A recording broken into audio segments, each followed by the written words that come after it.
de ce qui arriva à notre chevalier quand il quitta l'auberge. Donc Hérode sortit de l'auberge aux premières heures du jour, si content et si fier d'avoir enfin été promu chevalier que sa joie éclatait par tous les pores de son armure. Mais, se souvenant que son hôte lui avait conseillé de ne jamais se déplacer sans argent ni chemise, il résolut de retourner chez lui pour se munir de toutes ces choses nécessaires, et aussi d'un écuyer, car il comptait prendre à son service un de ses voisins, un paysan pauvre qui avait des enfants auxquels la fonction d'écuyer dans la chevalerie errante irait comme un gant.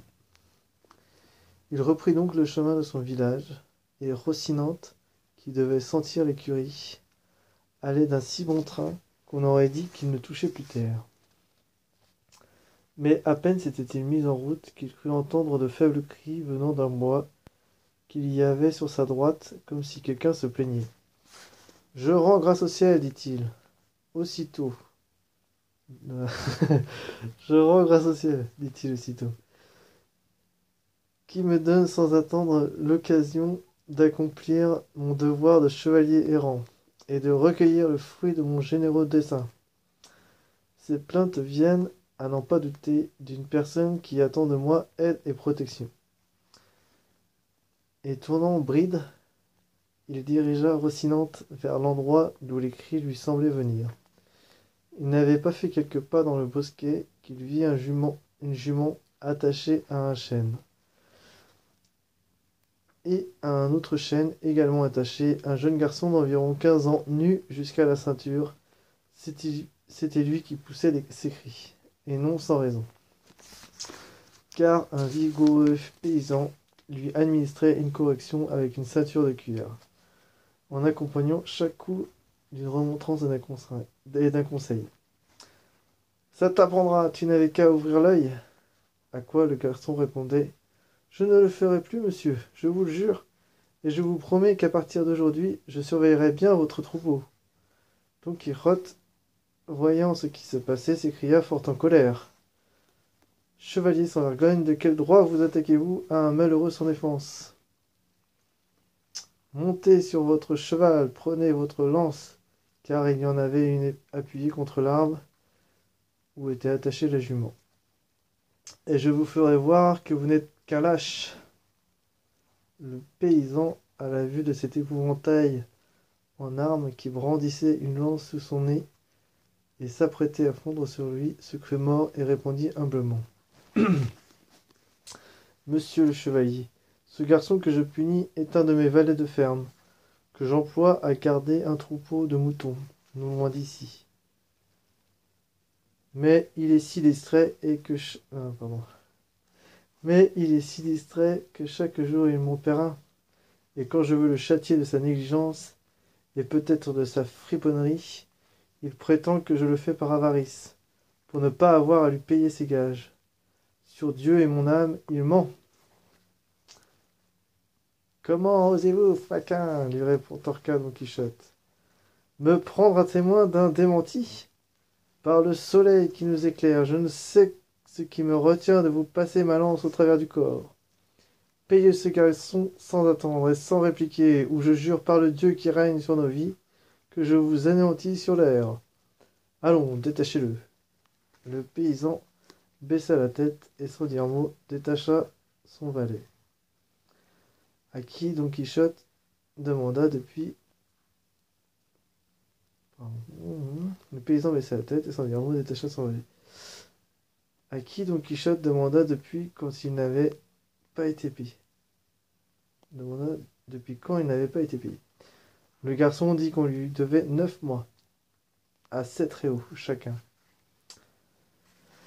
Notre chevalier, ayant fait le compte, trouva que la somme se montait à 63 réaux, et ordonna au paysan de les rembourser immédiatement, s'il ne voulait pas mourir.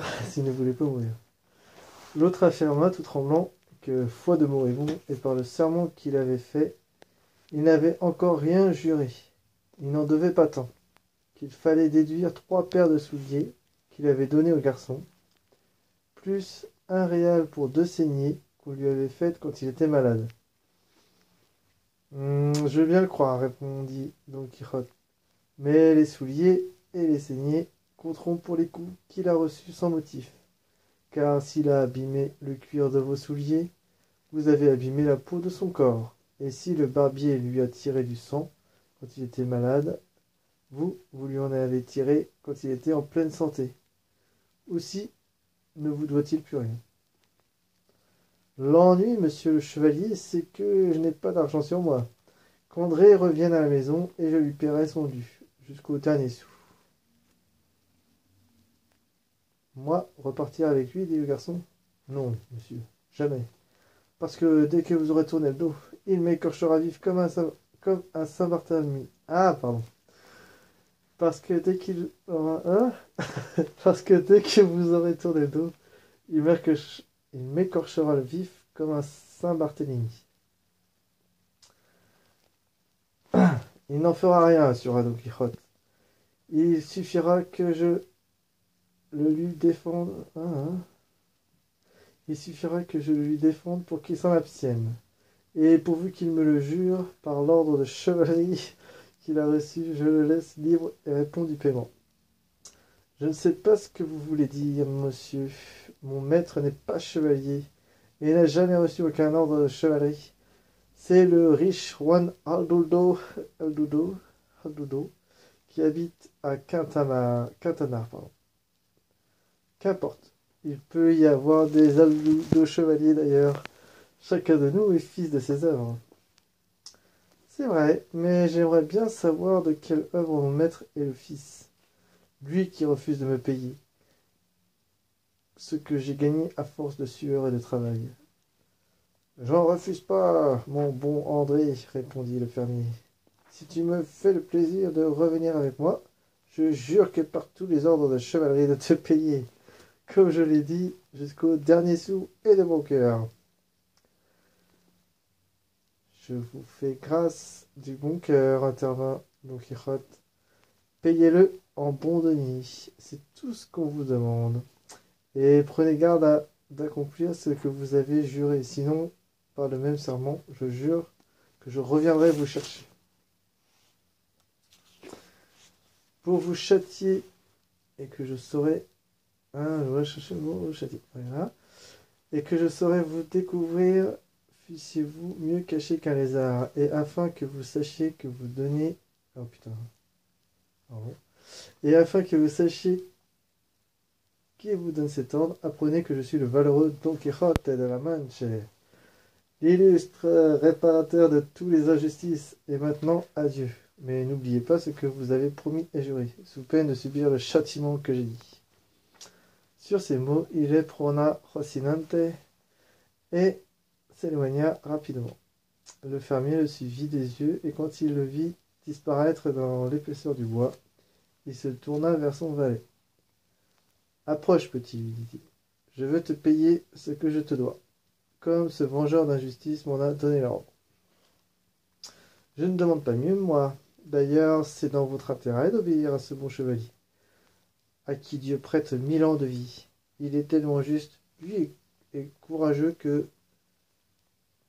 Il est tellement juste, lui, et courageux que, par Saint-Roch, si vous ne me payez pas, il reviendra et fera ce qu'il a dit.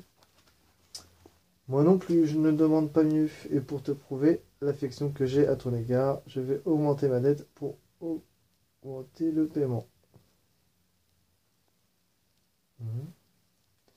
Et le saisissant par le bras, il revint l'attacher aux mêmes chaînes et lui administra une telle volée qu'il le laissa pour mort. Eh bien, vas-y, dit-il en le frappant, appelle-le donc, ton vengeur d'injustice. Je te parie qu'il ne le vengera pas, celle-là. Qu'il ne la vengera pas, celle-là. Je ne sais pas ce qui me retient de t'écorcher vif. Enfin, il le détacha, en le conseillant d'aller trouver son justicier pour que celui-ci mît à exécution la sentence prononcée. André s'en alla furieux et se promettant bien de retrouver ce valeureux Don Quichotte de la Manche pour lui conter point par point ce qui s'était passé, et en jurant que son maître le lui paiera cher. Il n'empêche que c'était le valet qui pleurait et le maître qui riait. Quant au valeureux Don Quichotte, Devenu redresseur de tort, il retourna dans son village, très satisfait de lui-même et ravi de ce qu'il venait d'arriver. Il lui semblait que cette aventure marquait de la façon la plus noble et la plus heureuse, ses débuts dans la chevalerie errante. Il murmurait à part lui. Et il murmurait à part lui.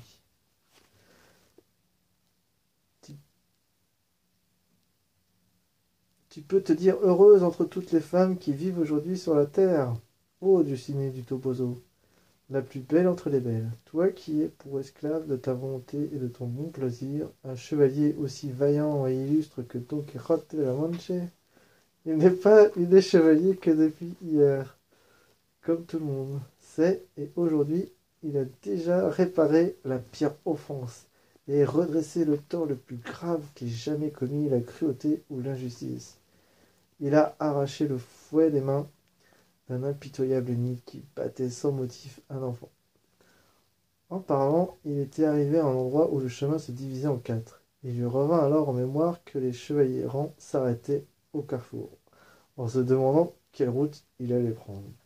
Et afin de les imiter, il resta là un moment, puis, après avoir bien réfléchi, il lâcha les rênes et laissa à son chevalier le soin de décider à sa place. Rocinante, suivant sa première idée, prit le chemin de l'écurie.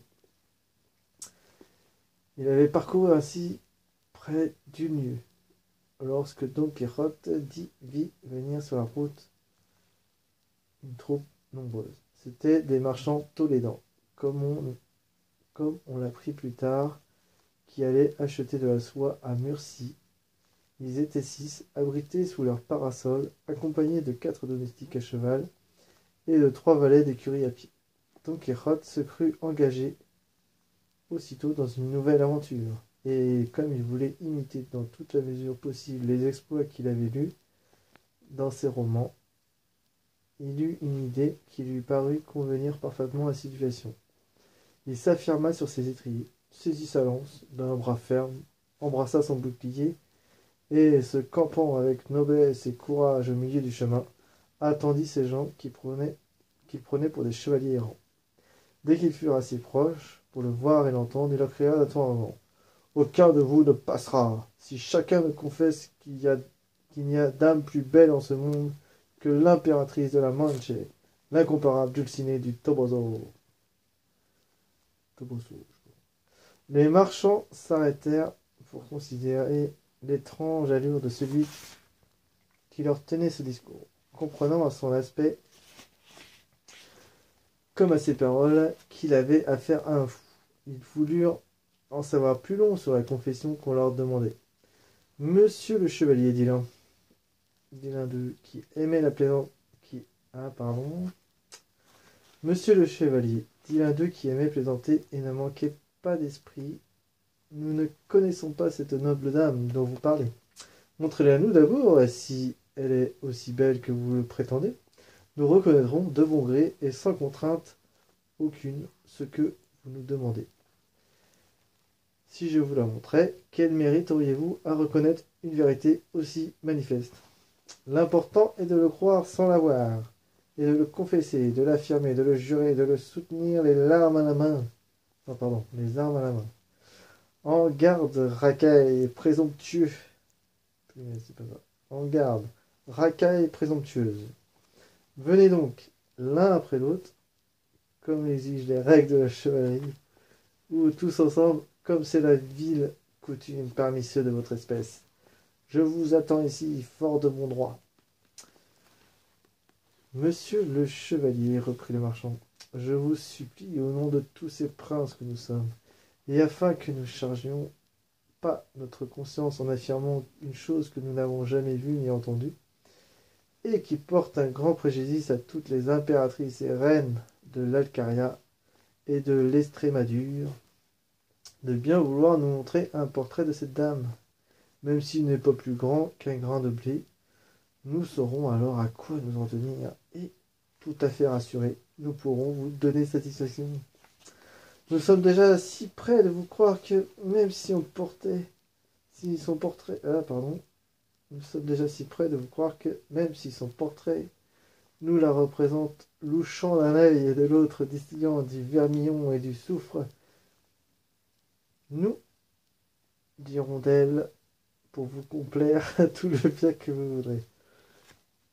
Non, canaille infâme, répliqua Don Quichotte, enflammé de colère. Son œil ne distille point ce que vous dites, mais de l'ambre et du musc. Elle n'est pas louche, et encore moins bossue, car elle se tient plus droite qu'un sapin de Guadarrama. Et vous ne paierez sur l'heure l'énorme blasphème que vous avez proféré contre cette beauté sans pareille. Ce disant, il fondit lance baissée sur celui qui avait pris la parole, et avec une telle fureur que si Rocinante n'avait pas chance trébuché en pleine course, le décieux marchand aurait eu son compte. Rocinante tomba. Son maître alla rouler 10 pas plus loin, et malgré ses efforts, ne put se remettre debout tant il était embarrassé par sa lance, son bouclier, ses éperons, son casque à visière, sans compter le poids de sa vieille armure. « Ne fuyez pas, lâche !» lançait-il le marchand tout en essayant de se relever. « Attendez, misérable, ce n'est pas de ma faute, mais celle de mon cheval, si je suis à terre. » Un des valets d'écurie, qui ne devait pas avoir l'humeur commode, ne put souffrir plus longtemps les insolences du pauvre chevalier et voulut lui répondre à sa façon. Il s'approcha, lui prit sa lance, la brisa en plusieurs morceaux, et avec l'un d'eux lui administra une telle volée qu'en dépit de son armure, il le laissa moulu comme du blé sous la meule. Ses maîtres lui criaient d'arrêter, mais le garçon s'étant pris au jeu, ne voulut lâcher la partie qu'après avoir déchargé toute sa colère en brisant l'un après l'autre les pièces de la lance sur le dos du malheureux Don Quichotte, qui, malgré cette grêle de coups, n'en continuait pas moins de menacer le ciel et la terre et les malandrins qui le traitaient de la sorte. Enfin le valet se laissa, et les marchands poursuivirent leur chemin, et ne cessèrent pendant tout le voyage de s'entretenir du pauvre fou. Après leur départ, Don Quichotte essaya une nouvelle fois de se mettre debout. Mais s'il n'y avait pu le faire quand il était entier, comment l'aurait-il pu à présent qu'il avait rompu et presque... Comment l'aurait-il pu à présent qu'il était rompu et presque en morceaux? Cela ne l'empêchait pas d'être tout heureux de sa mésaventure, car il la trouvait digne d'un chevalier errant, et en attribuait par ailleurs toute la faute à son cheval. Quant à se relever, c'était impossible, tant il était brisé. Voilà, fin du chapitre 4.